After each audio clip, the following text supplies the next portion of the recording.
I'm just seeing this one. Both sides. Want to read it first? Yeah, we'll get it. You know, that is my intent. I won't take up your time right here, but how you doing? Good, how are you? Ridiculous. Yeah. Why don't you kick it off then? I'd love to. Thank you for being here. Again, House Minority Leader Lisa Damuth, and as you saw, there was a absolute chaotic end to the session here in the Minnesota House of Representatives, and I know we'll hear from Senator Johnson too. The Democrat majority absolutely rammed through the last of their partisan priorities.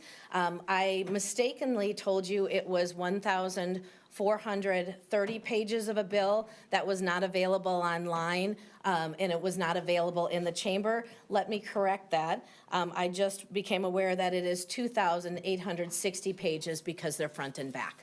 2,860 pages that were not available to any member in the chamber.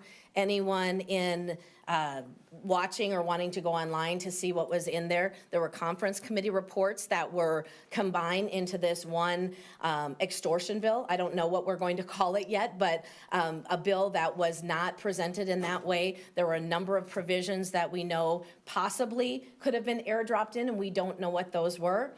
The voice of the minority was completely shut out during the end process. We were asking to be recognized. We were asking for the bill. We were asking points of parliamentary inquiry, and the speaker chose to completely ignore what was going on. Republicans in the Minnesota House have been debating the bills that have come before us thoroughly. A number of those provisions, as they made it through the committee process, it was not transparent. As we had people in the committees, they tried to ask questions and get correct information, but when it came to testifiers and people that wanted to provide either opposing or agreeing views on it, they were limited in time. Democrats in the Minnesota House chose to have these final provisions debated on the House floor. And we were not in any way delaying that, but we were having full and thorough debates that need to happen when you're going to pass legislation in the state of Minnesota. That is the work that House Republicans were doing, and so if you hear differently, that is incorrect information. The full Democrat majority in the state of Minnesota has had 2 full years to get their work done. So we are not taking that as the responsibility or the delay by Republicans. If these were priorities to them, they would have had their work done already, and that was not the case.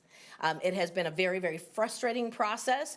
Again, and I just want to quote something before I was in the legislature.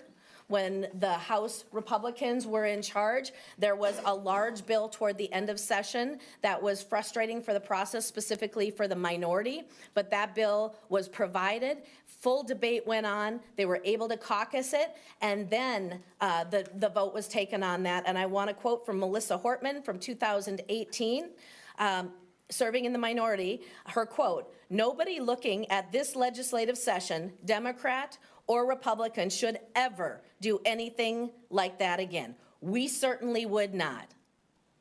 Well, here we are, 2024, just 6 years later, and that was just done to the minority in the House of Representatives. We were completely steamrolled by the Democrat majority. Our voices were not heard, shutting out the voices of Minnesota. Like I told a couple of colleagues, as most of you know, I have been a minority my entire life, and I have never been treated this poorly as what we saw happen in the House of Representatives. We are looking forward to changing that. Minnesotans have to have their voices heard. They have to be able to know what is going forward and wise decisions being made as bills are being voted on. And with that, I will turn it over to Senator Johnson.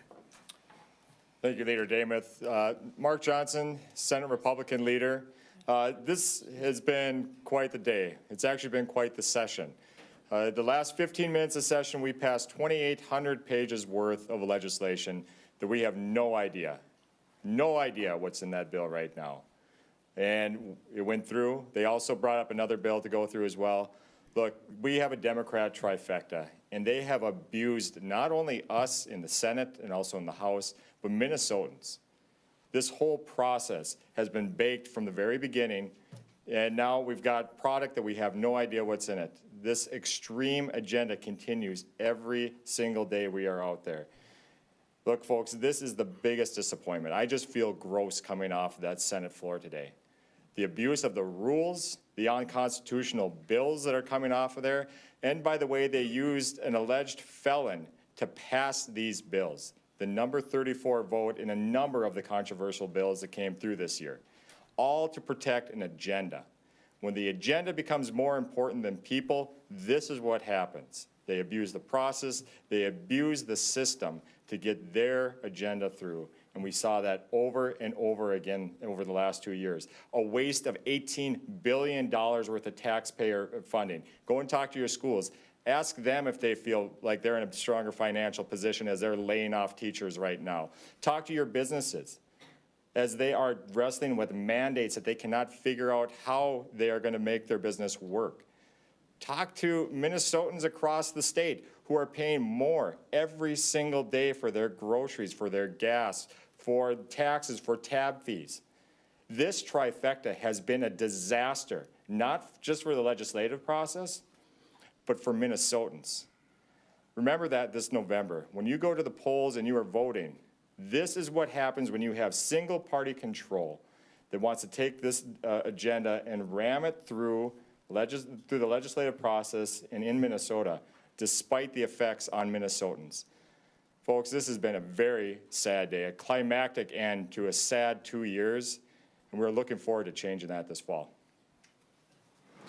Paul Torkelson, Deputy Leader of the Republican Caucus. Just never seen anything like this in my 16 years here in the Minnesota House of Representatives. You're going to hear the Democrats come in here and try to blame us for the way this session ended. They're going to say, oh, they filibustered. Well, the truth is we didn't filibuster. We discussed bills that came before the House on the House floor. There were long discussions, but they were controversial bills. They brought bills to the House floor during these last few days that they knew weren't going to pass, that were controversial bills that naturally brought up a lot of discussion. They control which bills come to the House floor and when. They control the calendar. They could have done this work in a much more timely fashion, gotten those bills, if they wanted to hear those bills on the House floor, they could have brought them much sooner and had the proper debate, but instead, they decided to jam all of this controversial stuff into the end of session and then blame us because we wanted to discuss the bills. And by the way, they didn't allow us to serve on most of their conference committees either. So much of this information that was stuck in conference had never been heard. The only chance we had to debate it was on the House floor. You know, it's just not the way things are supposed to be done. The voice of the minority is important. I asked, you know, the other thing that happens around here, I think we all know, is a lot of negotiations go on behind the scene, right? When things are getting tough, the leaders get off to the side, behind the door, and they figure out, well, what can we give? What can we take? How can we make this work? They refused to do that. They set up appointments and didn't show up or postponed them. They didn't give us a chance to really think about and discuss how we could end this session, how we could land the plane smoothly. That's not the way we do it. There's always conflict between the caucuses, but discussion behind the scenes can grease the skids and we can reach agreements on how to land without all this controversy. It's a crying shame that they would act this way, and I hope Minnesota voters remember. Questions? Mr. Leader Johnson, do you condone what some of your members did on the Senate floor after this, the yelling and screaming for an extended period of time, which I think is certainly unprecedented in modern times in the Minnesota Senate? So condone my members for trying to stick up for our position after the Senate president railroaded through the rules, clearly completely disregarded us. He wouldn't call on us, wouldn't have any opportunity, wouldn't give us any opportunity to make our points of order, which clearly within the rules, he should have been calling on us. Senator Howe was up there. He retained the floor, and yet they ignored him. This has made a mockery of our system here. And quite frankly, it's just, I cannot believe what the Democrats did to the minority in here. Even former Senate Minority Leader Melissa Lopez Franzen put up a tweet defending the actions of the minority today as well. And so, you know, this whole process, what you see happen tonight was a result of what the Democrats had done to the minority on that. The other thing I would like to note too is this morning I was brought into a meeting with Leader Demuth as well on the pretense of trying to work out something on a bonding bill or some of the negotiations there as well. And while they had us down in there, Leader Murphy ran upstairs on a phone call and went and organized the call, they called the previous question, which hasn't been done in 15, 16 years in the Minnesota Senate. And so it was another trick to trap us away from the floor to do this. I mean, everything that happened today really was just a setup for what happened later today, getting this 2,800-page bill. Other meetings after that between the leaders, or? Look, there was, actually on our side, we were trying to exchange offers. Again, we wanted to do this in good faith, even though in the morning we had gotten to that trap with the governor and with Damath, or with Hortman and Murphy. We still wanted to get something to land this plane smoothly. We gave them good faith offers. We negotiated through the afternoon. Come to realize, again, that was, it's like Lucy trying to pull the football away. We went for it, tried to do something in good faith, and then they go ahead and do this. What was your final offer? Our final offer, we were trying to work on language. We had a number of different bills going back and forth, so there was a lot of dynamics there. It was very fluid. Sports betting is not in this bill. Do you know? Well, why don't you start going through it and seeing, because I'm not sure. Okay. The Democratic members, you know, they basically said that you are all, despite the fact you didn't read this bill in this form, you're all basically familiar with everything because you've seen a lot of these bills earlier in the session, and this is just a bill that kind of lumps them together. So we have to trust them now, at this point, after what they've done to us for the last 2 years. I don't trust them. I don't know what's in this bill, and quite frankly, I don't know if anybody does. I'll add one thing. There was a cash bill that, I don't know how many pages, but it was passed off the House floor. We don't know the content of that either, but that was at least provided, some copies on the House floor after we recessed for a little bit. That did pass off the House floor. Apparently, it was too late for a vote in the Senate is what we're hearing, so it died. I don't know the size of it, I don't know the content, but apparently whether that was by design or just by time management error, that cash bill is no longer, it was not able to be signed in time before midnight in the Senate from our understanding. I'm sure you'll get some clarification from the majority. Just so we're clear, Mr. Leader, is it your understanding, did Senate President Champion say that the bill did not pass? I'm talking about the cash The bond. cash bill, yes, we made, we pointed out that it was past midnight, and so he said it did not pass. How much of what happened tonight on the House and Senate floors is the result of 2 years of pent-up frustration being in the trifecta minority? Is it just at the end of your rope? Tom, that's a good question. I mean, we continue to be in good faith on the negotiation throughout the year. Despite what had happened last year, we continue to try to work with them in a very bipartisan manner, right up until this bill dropped. And so there's some pent-up frustration there as well, but it really took us by surprise when we were doing all our good faith efforts with the majority to do that. Mr. Leader, are we looking at legal action over the single subject clause in the state constitution? Is this actionable? Look, this is still hot off the press. I have no idea what's in there. I assume there'll be a violation of single subject rules in there, but we'll have to take some time to go through that. Should there be a special session for a bonding bill or anything else that didn't get done today? I would I like have to no, answer that. you want to answer? Go for it. You know, the idea of a special session for something that full trifecta, full Democrat majority, just because they didn't get their work done with 2 full years, I would not be in favor of a special session. I don't know what they would possibly want to bring up. The state is looking at a looming deficit after having a record surplus, and so if it would be more spending, that doesn't exist. Again, the governor is the only person that can call that special session. It would be up to him.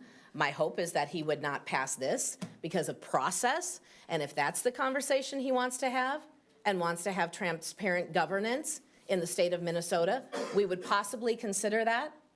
But I don't know how to answer that any other way than they had plenty of time to get their work done and chose not to. do you want to comment on the ethics complaints that you filed against I'm the sorry? speaker? Do you want to comment on the ethics Yes, complaint I would against the love to speaker? comment on, I thought I brought it with, but it was a little bit of a whirlwind. I did file an ethics complaint against Speaker Hortman, and I have it right here. Thank you very much. Staff is amazing.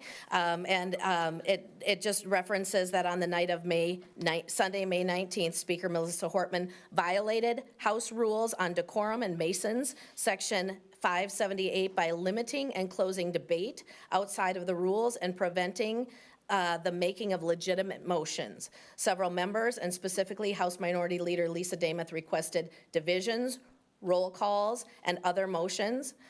More importantly, Leader Dameth requested to adjourn sine die. These are legitimate motions, and they were ignored repeatedly. There's 2 more paragraphs. We did go ahead and file that. We also filed a protest and dissent. Most of us are familiar with the Senate ethics process after this year.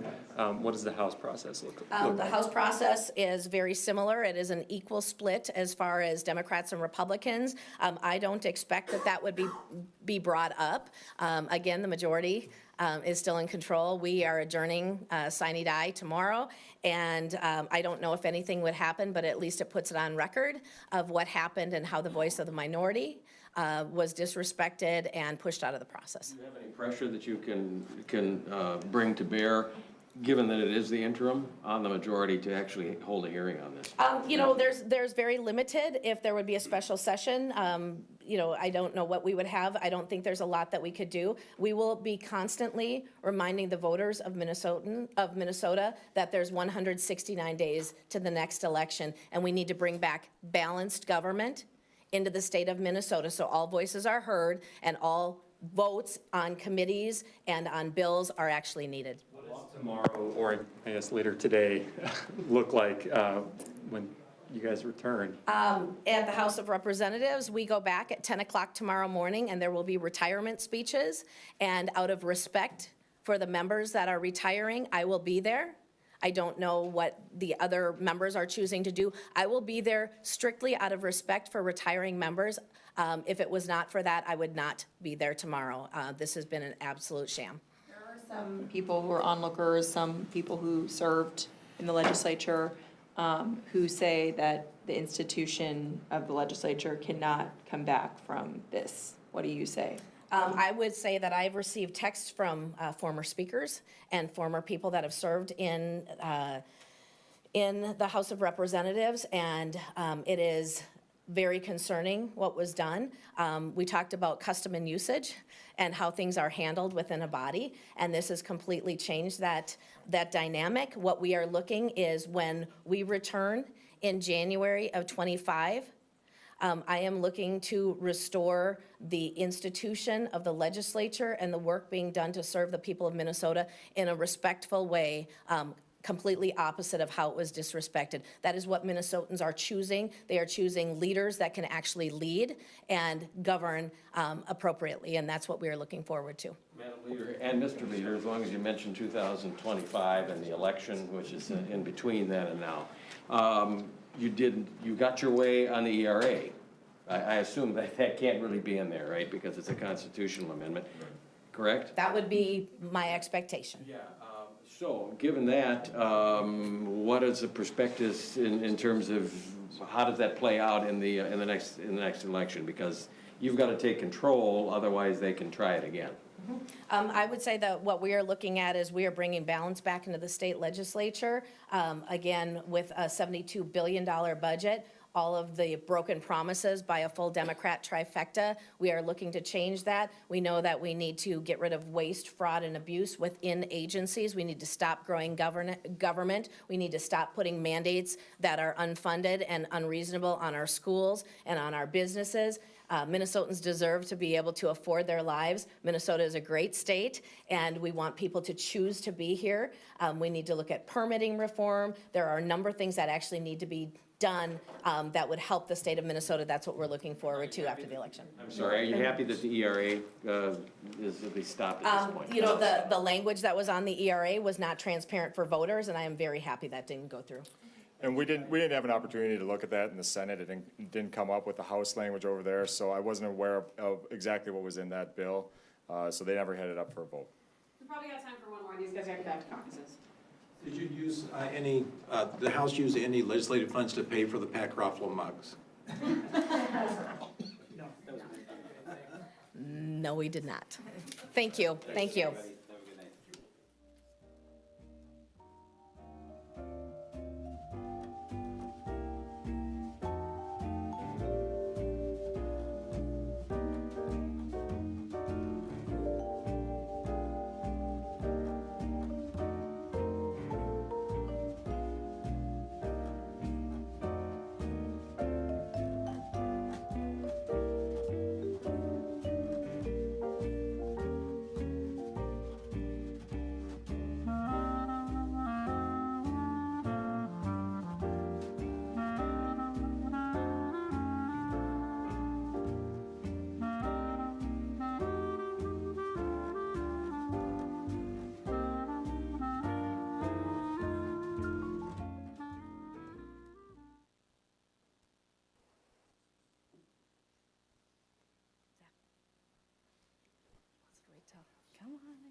So many senators here.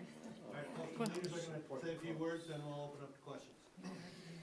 So tonight, the Democrats in the Minnesota House of Representatives did what we need to do to pass our agenda.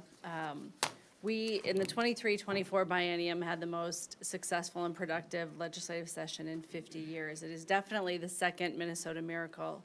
Building on the work that we did last year, we finished up this year with some more gun violence prevention and important work investing in children and families. We had really unprecedented delays in the floor business over the last 3 weeks. Really, I think any of you who are following the work of the Minnesota House or the Minnesota Senate noted that there was ample time to debate every single measure that was brought up. At 9:45 tonight, I met with Minority Leader Lisa Damath. I told her exactly what we were doing. I told her exactly which bills would be in the conference committee report, and indicated to her that we needed to put all these bills in the tax conference committee report because otherwise we couldn't be assured that we would get done due to the unprecedented delays. And I offered to continue to work with her. If there was some way over the next hour and a half we could, in regular order, get all of the work done, we would have certainly been happy to do that. Senator Murphy and I have been working to negotiate a bonding bill and an end-of-session agreement with Leader Damath and Leader Johnson for several weeks, and their requirement for us to work together was that we not do any of the things that Minnesotans sent us to St. Paul to do, that we not take any actions to invest in children and families, that we not take any actions to protect reproductive freedom, or take any actions regarding gun violence prevention. And we were simply not willing to forego our values and what we ran on and what we got elected on to try to reach some kind of a deal with Republicans on a construction bill. Senator Murphy? Speaker Hartman. It is morning, isn't it? We were here in the small hours of the morning yesterday, finishing up our work, listening to long debates, speeches by our Republican colleagues in the Senate. I took a bit of a break in the office with the lights down, and I was trying to get a little shut-eye. But I couldn't stop smiling. It kept me awake, actually, thinking about what we had accomplished at the end of a very long day yesterday in making sure that drivers for Uber and Lyft and ride shares were going to continue in Minnesota. That was the result of 2 years of hard work by many, many people. And there is nothing more satisfying in this work than to realize that you've achieved something important for the people you've come to represent. Tonight, at the end of a really long debate, a noisy one, my ears are still ringing, one of our colleagues in the minority, used his voice to make sure that we didn't pass a bonding bill. The bonding bill came to us late, but we lost it by about 30 seconds. If you follow the rules, it can't pass midnight. There was one member who was loud and interruptive, and so we lost a bonding bill for the people of Minnesota as a result. I am very, very proud of the work that we have done over the last 2 years, and our caucus has had many challenges, and at the end of this session, I think it's important to recognize the person who came before me, Leader Carrie Dietzick. She set for us a course and a model that has been important for us, in that we know when we stick together, we can get important work done for the people of Minnesota. And I think in our institutions, we have more work to do, maybe fresh work to do, to make sure that all of us are bringing our very best to the work, rather than trying to stop progress, rather than trying to stop legislation. I want to work with my legislative colleagues across the aisle to bring their best voices to the policymaking. That is what is the measure of bipartisanship. I think that's what people want, but we're not seeing it expressed in the last number of years in the legislature. And if we see it expressed again, we're going to continue to invest in the people of Minnesota, in communities across the state, and to build a future for people. That's why we're here. And tonight, that's what we accomplished. And with that, I'll turn it to Jamie Long. Thank you so much. I think we have an enormous amount to be proud of this session for all that we were able to accomplish. And the bill that we passed off last from the floor contained some of our highest priorities of the session. It contained a permitting reform bill that Senator Frentz and I worked really hard on. That's a follow-up to our 100% clean energy bill from last year. It included medical debt reform to make sure that we are helping people afford their lives, and it included expanded child tax credit. This is a model for the entire country from what we're able to do to help reduce childhood poverty. It included, as Leader Murphy mentioned, the rideshare drivers provisions, which we've worked very hard on for 2 years, and it included gun violence prevention to build on the work that we did last session. These priorities are Minnesotans' priorities, and they were the Minnesotans who sent us into office to govern and to make sure that we were standing up for their beliefs and their values. And we had this week some really extraordinary roadblocks put in our way to be able to get our work done. Certainly in the Senate as well as the House, we had an 8-hour filibuster on a bill that passed in a bipartisan way to stop junk fees. We had an 8-hour filibuster on a paid family medical leave technical fix bill that was longer than the original debate that we had on that bill when we first passed it. And today we saw again roadblock after roadblock put in the way of getting our work done. So we did get our work done, and the Minnesota people will be better for it. The bills that we passed both today and over the last 2 years are going to change the state for the better, going to help people afford their lives, going to improve civil rights for Minnesotans, going to fight our climate crisis, and I think we can be incredibly proud of the session that we've had. Speaker Hortman, Lisa Damath said that she quoted you from, I think, 6 years ago, that huge bills like this should not happen and you would never allow that to happen. How do you respond to that? Yeah, the big difference is the bill, Omnibus Prime, that Representative Kurt Doubt put on the floor was one that nobody had any idea what was in it.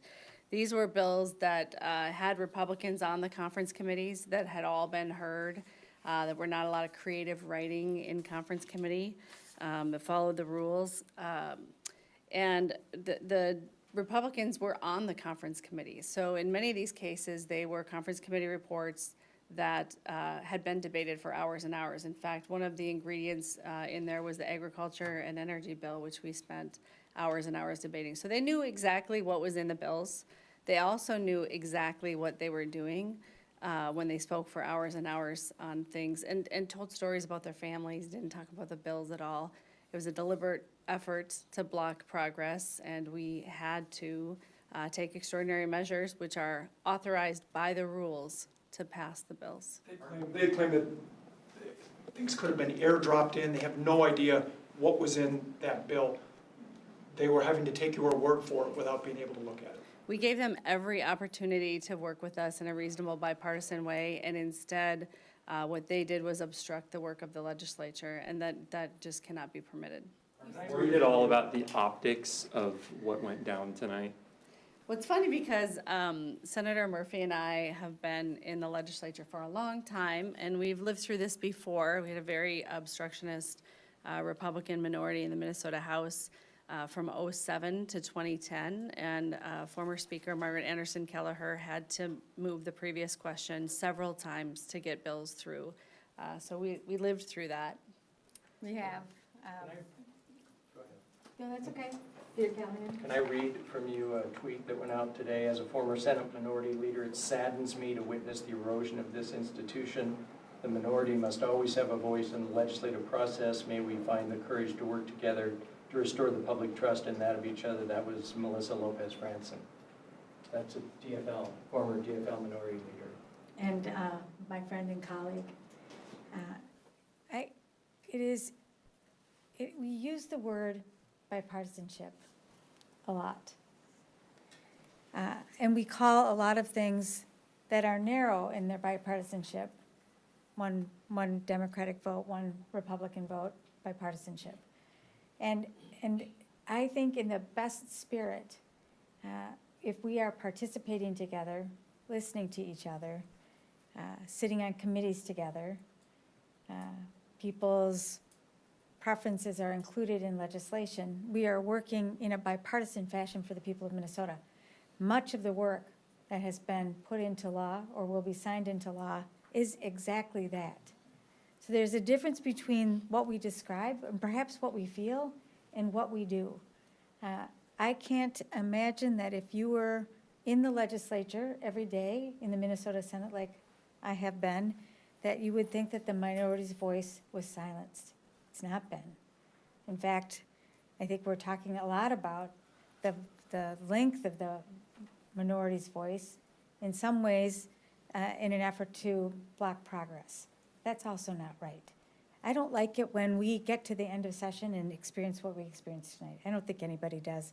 Our first-term members, they didn't enjoy that. I don't think our senior members enjoyed that.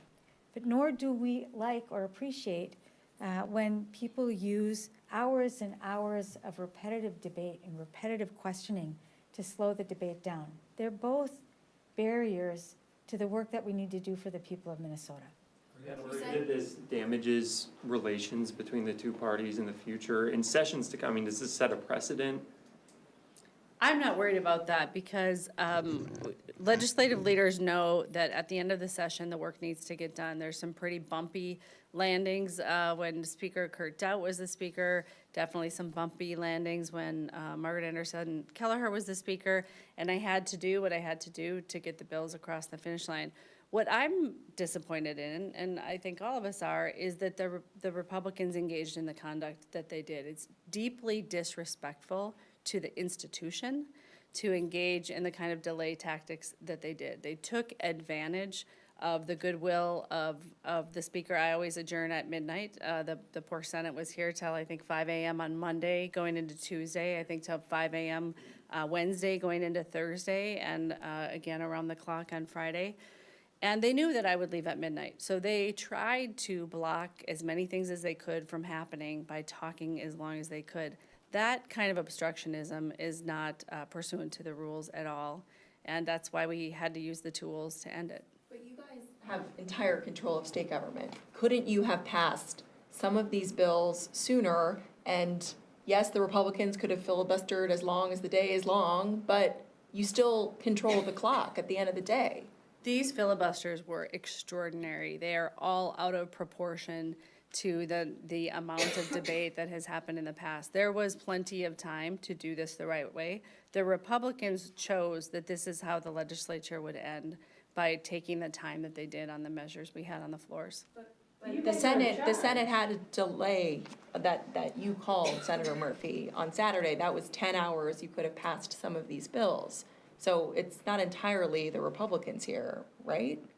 As I've spoken to you before, we used that time on Saturday to create a compromise that resulted in one of the priorities for this legislative session, the rideshare legislation. It was important for Minnesota that we get that right, and we spent our time doing that. And if you're a creature of the legislature or spend any time here, you know that there will be work happening in the chambers, there will be work happening in committees, and there'll be work with members who are trying to find solutions to difficult problems. That's what we chose to do yesterday, and it resulted in something really important for the people of Minnesota. Did the rideshare bill kind of take on an outsized, did the rideshare bill take on kind of an outsized role compared to what millions of Minnesotans are interested in? Why don't we hear the question here and then go to that, Michelle? Why wait the last 2 days to pass all these bills? Part of how we got there was the Republican filibusters over the last 3 weeks. To be honest, I think you saw it very clearly that when certain incidents happened with regard to the Senate, the Republicans decided that they were entitled to co-govern. That is not how majority and minority control of the bodies works. There's an election, there's a majority party, there's a minority party. If we were to run every single measure by them, we would not have done permitting reform. We would not have done gun violence prevention. We would not have protected reproductive freedom. So it's completely unrealistic for the Republicans to put a standard out there that they would be driving state legislature. Along the same lines, the minority leader in the Senate kept saying that if you guys hadn't stuck with Nicole Mitchell, Senator Mitchell in the Senate, that they would have worked with you and got a lot of the stuff passed anyway.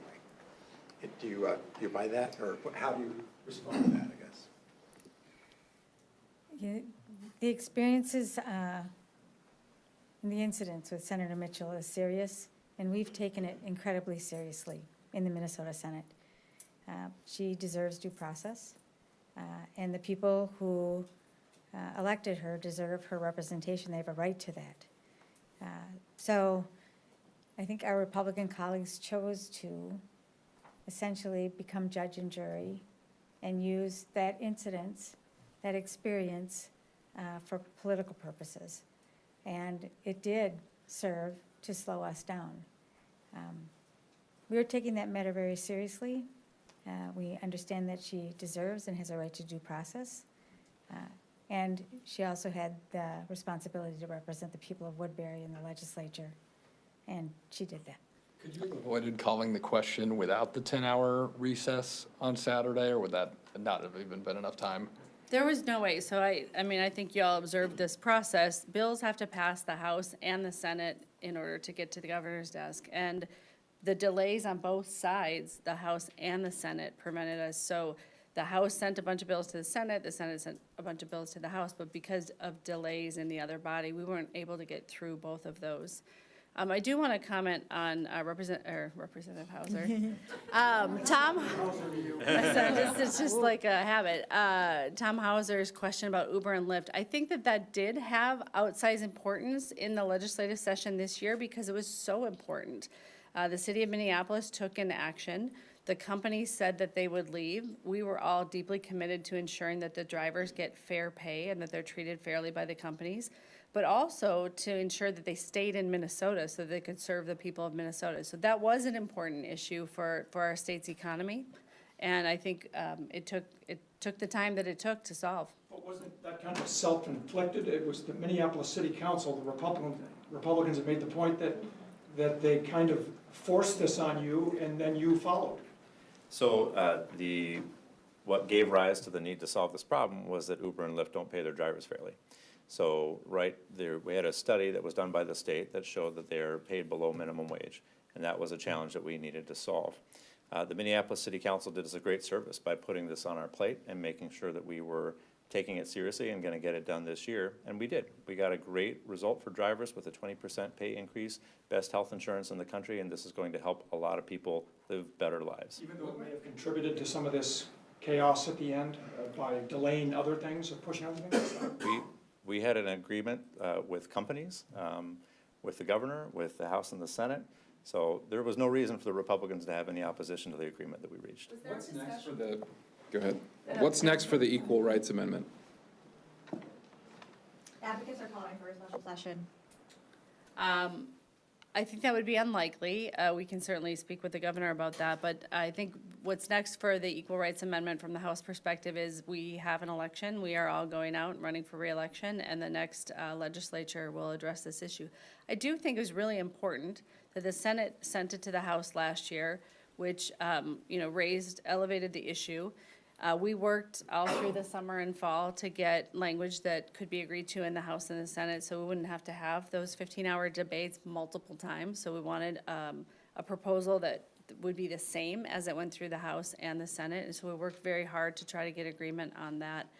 But I think what we did is we moved the cause forward. Many of the things we do at the legislature take like a decade or two to get done. And so I think in the last 2 years, we've moved light years in getting the ERA closer to the ballot in Minnesota. I'd just like to follow up on that, Madam Speaker, and also ask Leader Murphy about that. If you retain your majority in the Minnesota House of Representatives, can you guarantee Minnesotans that this issue will be moved forward? And that they have the same question for you, Leader Murphy, then if they move it forward there, are you gonna, you said you needed more time, so is 2025 enough time then to get it on the ballot in 2026? So I said I needed more time, meaning I needed more time today, or maybe yesterday. I understand. The author of the legislation in the Minnesota Senate is Senator Kunish, who's right over here in ERA Green. And she's already talked about the work she intends to do to make sure that this remains an issue before us as we head into 2025. So I would expect that we'll continue to do the work that has already been conducted to make sure that Minnesotans understand they'll have a choice of a modern-day ERA before them and on the ballot in the future. Madam Speaker, is going to be on the campaign trail. Is this something you're going to be going to be telling Minnesotans, hey, give us the majority again, and you're going to see some progress on this. I'm sure for some campaigns, that will be something they talk about. As to predicting the future, we'll have to see the new personnel who come to work at the Minnesota House of Representatives. I think Dave has a question. I think she Thank does. you, everybody. Are you worried that the spectacle of tonight might overshadow the content of what's in those bills? I am not worried about that. I've been here for 20 years. I have seen this spectacle at many endings of legislative sessions. I'm sure you all file your stories early. Deadlines are the nature of how things get done, so there's always a lot of activity at the end of session. And when a minority is especially obstructive, the majority has no choice but to use these tactics, and has on many occasions in the past. But remember that the work that we've done is gonna last for generations. So the spectacle will fade, but the work will remain.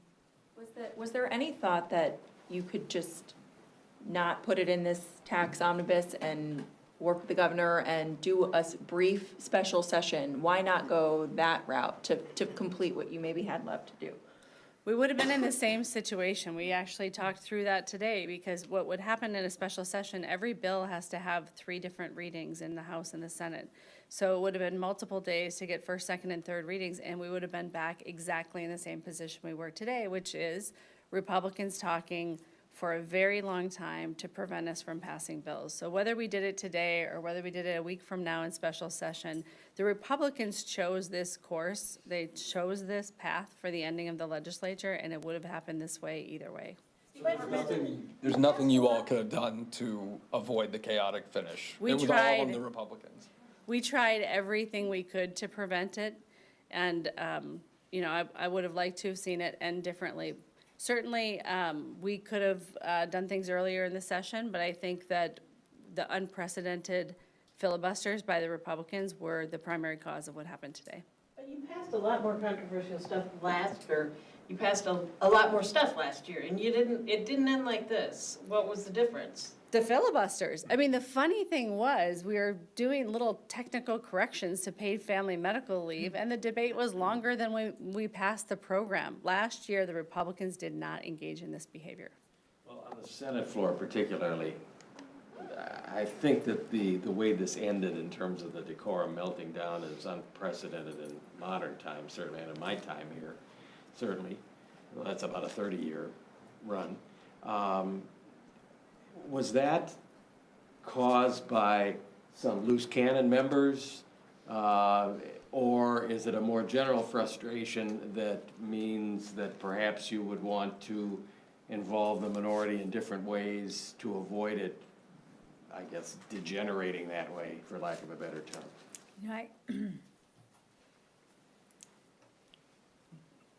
As I said before, there are relationships among members, Democrats and Republicans. There is functioning working relationships among members, Democrats and Republicans.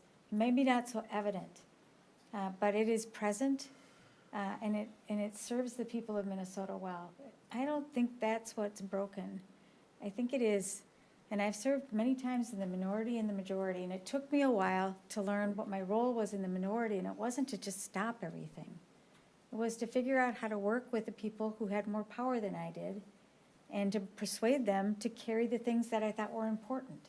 That takes relational skills. And if I choose instead to say, I don't like what you represent, so I'm gonna use my voice and my power and my time to just stop you, well, you're stopping something you don't like, but you're not advancing something for Minnesotans. That's what's changing.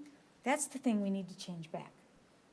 Speaker Hartman, on Thursday, you said that the Senate had the votes to pass the ERA with the House language. Were you trying to force the Senate's hand on that? Because that clearly was not true. No, I believe that the Senate did have the votes, and because that was my condition for taking it up on the floor and spending the 15 hours that we did, was I had to have a pretty good sense that the Senate would be able to take it up and pass it. And I think, part of what happened this week, it deprived the Senate of the opportunity, the time to have that conversation. It wasn't just the conduct in the Senate that prevented the Senate the opportunity to talk about that bill. It was that it took us so long to get it out of the House. Straw purchasers made it into this out of this, right? Straw purchasers and binary triggers, yes. But the sports betting is not in that bill, correct? No. It's not. I mean, I think you have majority votes for budget bills, and there's a majority vote for sports betting, but there's not an overlap. That's a different vote total. And the cash for bonding bill did not pass because it was 30 or so seconds past, correct? That's right. Do you think there needs to be an overhaul for the rules of the Senate and House debate?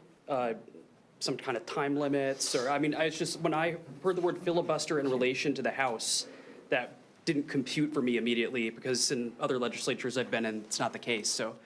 One of the pieces of work that didn't make it across the line this year was the work of reforming our rules in the Minnesota Senate. And it was a long and arduous process, and something we'll take up at the start of next session. We have been reluctant to adopt things like time limits, and perhaps it's after this experience, we'll have to come back to that question. Folks, we have time for one more. So just to answer that question from the House perspective, so Peter Callan asked me this earlier in the week after the 2 filibusters that I was referencing earlier, and we are out of the norm. We are out of the mainstream in Minnesota. The National Conference of State Legislators, when they came and did a study of our rules, called it the Wild West. And that's because it is. We have enormous opportunity for the minority to have a voice, to influence the process, and frankly, to delay the process. So I personally do think that it's time for us to have time limits. I think that would avoid having us be in these positions, because the minority has an incentive to use every single tool they have to block progress. And that's what I think Senator Murphy was referring to. So if you have rules set up that can allow bad behavior, then that bad behavior is going to happen. But if you have rules that say we're going to 8 p.m., you'll go to 8 p.m. Do you think there's more bad behavior happening because there's a change in the dynamics between the DFL and Republicans? Or do you think that the political climate's changing and it requires this, and maybe there's less decorum or politeness than there used to be, or? No doubt about it, the legislature is a reflection of society, and you've seen a real coarsening of debate in the time that I've served here, from when the Tea Party came in 2010 to when the Trump supporters came in 2016. It's just been a coarsening. And where we used to have debates of, you know, you feel a certain way about a minimum wage and I feel a certain way about a minimum wage, we now have people kind of screaming at us of like, you don't understand what you're doing and you want to hurt people and you want to kill business. There's a much more mean-spirited flavor to the debate, and it makes it harder to reach across party lines. If you're talking about there's different ways to look at a minimum wage from different economic theories, you can maybe find common ground. But when you refer to people with different opinions than you as people who are bad people or stupid, we definitely did hear a lot of that over the last 3 weeks. It makes it harder to bridge the differences. That being said, the vast majority of the bills that we passed this year were bipartisan. It was a very bipartisan work. There are bipartisan measures in almost all of these bills that we passed. Madam Speaker, you mentioned the coarsening of the debate. Is Donald Trump exacerbating that situation? I think so. I mean, we have social norms, and he has moved the social norms. We have seen people who are racist and sexist who kept that under wraps for decades, and he green-lighted that behavior publicly. When we came into the minority and I became the minority leader in 2016, we felt that it was an important part of our duty as a caucus to point out the misogyny, the racism that we were seeing. We didn't have any power to stop what the Republicans were doing, but we could point out the degradation of the social norms. Thank you, everybody. You regret removing the music? There were seconds when I did, yeah.